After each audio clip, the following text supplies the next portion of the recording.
Hello, Peter here again, your Pinoy accountant. So in this video, very quick video lang, pag-usapan natin yung mga deadlines, tax deadlines ngayong October 2025. So the first deadline is October 10. So this is just the monthly withholding tax return for compensation for the month of September. So yung mga na-withholdan ninyo ng mga employees ninyo for the month of September, yung deadline yan of filing and payment is October 10, and that is using the 1601C. And next natin na deadline is October 25.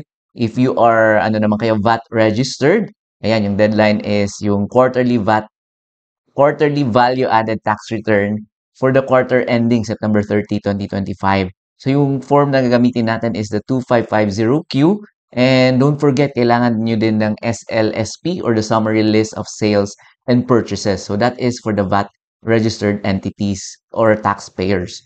So next natin sa mga non-VAT naman, yung deadline is October 25, and that is yung quarterly percentage tax return natin for the quarter ending ulit the September 30, 2025. So yung coverage niyan is July, August, and September. So yung tatlong buwan na sales natin multiplied by 3%, ayan yung ating quarterly percentage tax due.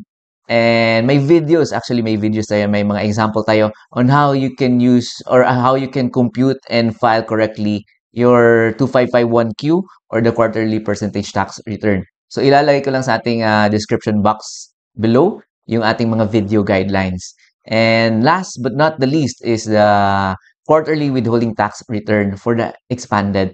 So if may mga monthly rentals kayo, if hindi nyo pa alam, we are required to withhold 5% ng rent. So that will form part nitong ating withholding tax return for the expanded. So quarterly ngayon. So if last month nag-file kayo ng monthly, so using the 0609E, ayan. And today yung quarter naman, so it's like just a summary nung for the months na July, August, and September, yung mga expanded withholding tax natin. So kailangan natin gamitin yung form na 1601-EQ, and kailangan din natin ng quarterly alpha list of payees. So yun lang yung difference ng monthly and the quarterly. So kailangan ng QAP.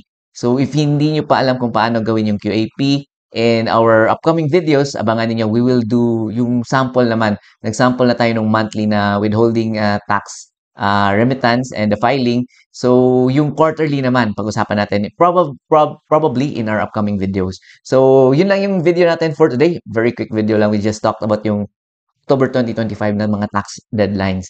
So, ayan, screenshot nyo lang. And if may mga tanong kayo, if may mga comments kayo and mga suggestion ng mga videos natin in the future, you can comment down below and sasagutin ko lahat ng mga comments niyo. And thank you again for supporting our channel. Na-appreciate ko yung mga comments niyo.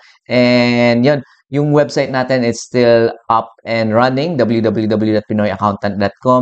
And if you would want to support our channel and our website, you can go to our page website, www.pinoyaccountant.com/donate. So, malaking tulong yun sa akin to continue doing this mga free videos and tutorials. So again, my name is Peter, your Pinoy accountant. Thank you again, and I'll see you in the next videos.